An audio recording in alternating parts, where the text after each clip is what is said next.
नमस्कार सद्गुरु। लिंग भैरवी मंदिर में होने वाली ऑरा के शुद्धिकरण की प्रक्रिया का क्या महत्व है और नीम के पत्तों और दीपक का उपयोग क्यों किया जाता है? हर वो चीज जो आप हैं, ऑरा उसकी एक सूक्ष्म अभिव्यक्ति है। अगर आप किसी व्यक्ति की ऑरा को देखें तो आप उसकी शारीरिक सेहत, मानसिक सेहत, कार्मिक ढांचा, एक तरह से उसका अतीत और वर्तमान स्पष्ट रूप से जान सकते हैं। अगर वो बेवकूफ है तो उसका भविष्य भी। हाँ, अगर आप बेवकूफ हैं केवल तभी हम आपका भविष्य बता सकते हैं, वरना हम सिर्फ आपका अतीत ही बता पाएंगे। हाँ, तो ऑरा आपकी अपनी ही एक अभिव्यक्ति है, भौतिक शरीर से सूक्ष्म अभिव्यक्ति। इसे साफ रखना अच्छा है। क्या आपके शरीर को साफ रखना अच्छा है? अगर आपको समझ ना आए तो आपके पास बैठे लोग तो समझते ही हैं कि अच्छा है।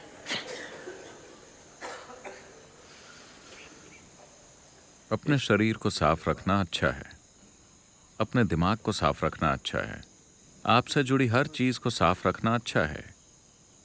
क्योंकि मैं आपको स्वच्छता का पाठ पढ़ाने की कोशिश नहीं कर रहा हूं। मैं ये कह रहा हूं कि अगर हम किसी चीज पर काम करना चाहते हैं तो सबसे पहले हम उसे शुद्ध करते हैं। अगर आप किसी चीज को एक ऊंची संभावना तक ले जाना चाहते हैं तो पहले उसे शुद्ध करना होगा।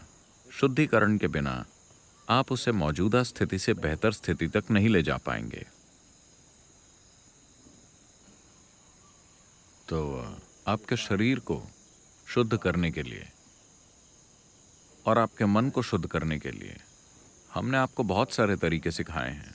साधनाएं, भोजन, ये वो कई सारे आयाम अपने शरीर और दिमाग को शुद्ध रखने के लिए।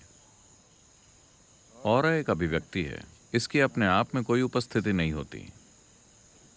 लेकिन अगर आप साधना कर रहे हैं और अपने सिस्टम को सुधार रहे हैं तो कल आपने क्या अभिव्यक्त किया था या 10 साल पहले आपने क्या अभिव्यक्त किया था, हो सकता है यह आपके आसपास ही लटकता रहे और आप जो बनना चाहते हैं उसमें बाधा डालें। तो उसे शुद्ध किया जा सकता है। क्या आपने कभी गौर किया है कि जब आप शावर लेते हैं या नहाते हैं, जैसा हम भारत में कहते हैं, जो डुबकी लगाना नहीं है बल्कि आप अपने शरीर पर पानी डालते हैं, जब आप पानी को अपने ऊपर से बहने देते हैं तब आप सिर्फ अपने शरीर की सफाई नहीं करते, यानी सिर्फ त्वचा की सफाई नहीं करते, कुछ और भी है जो साफ होता है। मान लेते हैं कि आप बहुत गुस्से में हैं, परेशान हैं और आपके अंदर बहुत बेचैनी चल रही है। आप बस जाते हैं और नहा कर आते हैं। आपको लगता है कि मानो सारी बकवास एक तरह से धुल गई हो। तो नहाने से सिर्फ आपके शरीर की त्वचा ही साफ नहीं होती, कुछ हद तक आप अपनी ऑरा को भी साफ कर सकते हैं। क्योंकि जिसे आप शरीर कहते हैं वो 5 तत्वों की एक अभिव्यक्ति या उनका एक खेल है। तो आप पानी से स्नान कर सकते हैं, इसी तरह आप वायु स्नान भी कर सकते हैं। आपको ये देखना चाहिए, मान लीजिए कि एक मंद हवा चल रही है, आप बस जाकर यूं खड़े हो गए। आप पतले कपड़े पहनकर बस यूं खड़े हो गए। कुछ देर बाद आपको लगेगा, क्या आपने गौर किया है? क्या आपने गौर किया है? आप तरोताजा महसूस करते हैं। ऐसा लगता है कि आप पारदर्शी हो गए हैं और बस उड़ जाना चाहते हैं। हवा ये कर सकती है, बस उसका वेग सही होना चाहिए, तापमान वगैरह भी सही होना चाहिए। अगर सब सही रहा तो आप देखेंगे कि हवा आपको शुद्ध करती है। ये वायु स्नान है। हम आपको मिट्टी का स्नान भी करा सकते हैं। अगर आप रिजुविनेशन सेंटर में जाते हैं तो वो आपको मिट्टी का स्नान करवाते हैं। ऐसे ही हम आपको अग्नि स्नान भी करा सकते हैं। तो मंदिर में जो किया जाता है वो है अग्नि स्नान, क्योंकि आप तो जानते ही हैं कि वो भैरवी हैं। आप बस अग्नि स्नान कीजिए। बेशक आप उसे अपने शरीर पर उड़ेल नहीं सकते। आप एक खास तरीके से अपने शरीर की ऑरा को स्पर्श करते हैं। आपकी ऑरा में कई पैटर्न्स चलते रहते हैं। अगर आप अग्नि को इन ट्रैक्स पर चलाते हैं तो आप देखेंगे कि अचानक आप चमकदार और साफ महसूस करेंगे। आपको पता ही होगा, भारत में ये चीज़ें आम हैं। आपके घरों में आपकी दादी नानी आपकी नज़र उतारा करती थीं। ये ऑरा की शुद्धि है। शायद आप में से कुछ की दादी नानी इसे ठीक से करना जानती थीं कि इसे कैसे करना है। कुछ नहीं जानती थीं, बस अनजाने में ऐसे वैसे करके कर देती थीं। अगर इसे ठीक से किया जाए तो ये बहुत अच्छे से काम करता है। अगर इसे बस यूं ही कर दिया जाए तो भी ये थोड़ा बहुत काम करता है।